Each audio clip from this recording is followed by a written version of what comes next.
বড় পীর আব্দুল কাদের জিলানী রাহমাতুল্লাহ আলাইহি ওনার কিতাব বুনিয়াতুত তালিবিন, ওই কিতাবের মধ্যে তিনি উল্লেখ করেছেন আদম আলাইহিস সালাম ছিলেন ফর্সা, আদম আলাইহিস সালাম ছিলেন একজন সুন্দর মানুষ। যখন তিনি জান্নাত থেকে দুনিয়াতে আসলেন, দিনের পরে দিন তিনি কালো হয়ে যাচ্ছেন। আদম আলাইহিস সালাম বললেন, আল্লাহ আমার চেহারা তো কালো হয়ে যাচ্ছে, আমি কি করবো গো আল্লাহ? এই জন্য ডাক দিয়ে বললেন, আদম রে, তুই মাসের 13, 14, 15 তারিখ রোজা রাখ। আদম আলাইহিস সালাম যখন মাসের 13 তারিখ, 14 তারিখ, 15 তারিখ রোজা রাখলেন, বড় পীর আব্দুল কাদের জিলানী বুনিয়াতুত তালিবিন কিতাবে লেখেন, আদম আলাইহিস সালামের চেহারা আমার আল্লাহ আগের থেকে বেশি সুন্দর বানিয়ে দিলেন। আওয়াজ দিয়ে বলেন সুবহানাল্লাহ, মারহাবা কোন, আরো জোরে বলেন মারহাবা। বন্ধুরা আমার, এই পৃথিবীতে শ্রেষ্ঠতম রোজাদার একজন নবী, যার নাম হলো দাউদ আলাইহিস সালাম। দাউদ আলাইহিস সালামের কণ্ঠ এত সুন্দর ছিল, উনি যখন জাবর কিতাব পড়তেন, পশু পাখিরা এমনকি নদীর মাছ পর্যন্ত ওনার জাবর কিতাব শোনার জন্য তারা চলে আসতেন। আওয়াজ দিয়ে বলেন সুবহানাল্লাহ। যখন দাউদ জাবুর পড়ে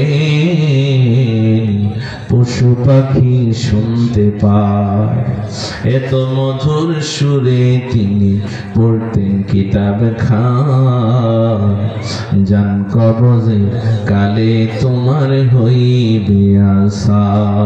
মারহাবা কোন। ওরে কোরআন পড়ো, কোরআন শিখাও ওহে মুসলমান, জান কবজে কালে তোমার হইবে আশা। আল্লাহর নবী বলেন, পৃথিবীর মধ্যে শ্রেষ্ঠতম রোজা হলো হযরত দাউদ আলাইহিস সালামের রোজা। আওয়াজ দিয়ে বলেন সুবহানাল্লাহ। দাউদ আলাইহিস সালাম কিভাবে রোজা রাখতেন? তিরমিজি শরীফের হাদিস, আল্লাহর নবী বলেন, দাউদ আলাইহিস সালাম একদিন তিনি রোজা রাখতেন, আর একদিন তিনি ইফতার করতেন। একদিন তিনি রোজা ভাঙতেন, আর একদিন তিনি রোজা রাখতেন।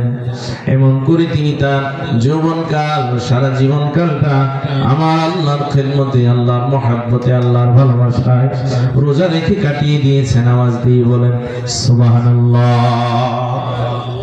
বনি ইসরাঈলের জন্য রোজার বিধান ছিল মুহররম মাসে 1 তারিখ থেকে 10 তারিখ পর্যন্ত তারা রোজা রাখতেন। আল্লাহর নবী গেলেন মক্কা থেকে মদিনায়, দেখলেন ইহুদিরা রোজা রাখে। আল্লাহর নবী বললেন, নাহনু আহাক্কু ওয়া আওলা বিমূসা মিনকুম, রোজা রাখার ব্যাপারে মূসা আলাইহিস সালামের উম্মত থেকে আমরা বেশি হকদার।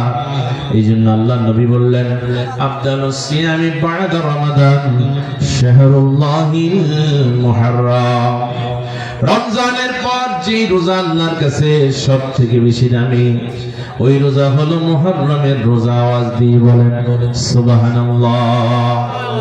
এমনি ভাবে আল্লাহ সুবহানাহু ওয়া তাআলা আপনার জন্য, আমার জন্য যে সুবর্ণ সুযোগ দান করেছেন, ওই সুবর্ণ সুযোগটারে আমরা কাজে লাগাবো। আওয়াজ দিয়ে বলেন ইনশাআল্লাহ। তারাবির নামাজ কি 8 রাকাত না 8 রাকাত না 20 রাকাত? জনগণ 8 রাকাত না 20 রাকাত? 20 রাকাত। ওরে বাবারে, 8 রাকাতের দল কি লাফানটা যে কদিন লাফাইছে। আওয়াজ দিয়ে বলেন ঠিক ঠিক। মূলত তারাবির নামাজটা 8 রাকাত নয়, তারাবির নামাজটা হলো 20 রাকাত। মারহাবা কোন। আল্লাহর ওলিরা আমাদেরকে যে পথ দেখাইছে, ওইটাই হলো সঠিক পথ। আওয়াজ দিয়ে বলেন ঠিক না বেঠিক? এখন 8 রাকাতের পক্ষে যারা দলিল দেয়, বুখারী শরীফের হাদিস, এটা বুঝার একটা বিষয় আছে। মায়েশা সিদ্দিকা রাদিয়াল্লাহু তাআলা আনহা থেকে হাদিস, আল্লাহর নবী রমজানের বাইরে 11 রাকাত নামাজ পড়তেন। জোরে বলেন কয় রাকাত? 11 রাকাত। 11 রাকাত নামাজ কিভাবে? 8 রাকাত হচ্ছে মূল নামাজ, আর 3 রাকাত হলো বিতরের নামাজ। তো যেহেতু রমজান মাসে পড়তেন, রমজানের বাইরে পড়তেন, রমজান মাসে যেহেতু পড়তেন, রমজান মাসের বাইরে যেহেতু তিনি পড়তেন, তার মানে রমজানের বাইরে তো আর তারাবির নামাজ পড়ার সুযোগ নাই। আছে? জোরে বলেন আছে? রমজানের বাইরে তারাবির নামাজ পড়ার সুযোগ নেই। তাহলে আল্লাহর নবী রমজানের বাইরে যে 11 রাকাত নামাজ পড়তেন, এটা তারাবির নামাজ নয়, এটা হলো তাহাজ্জুদের নামাজ। আওয়াজ দিয়ে বলেন সুবহানাল্লাহ।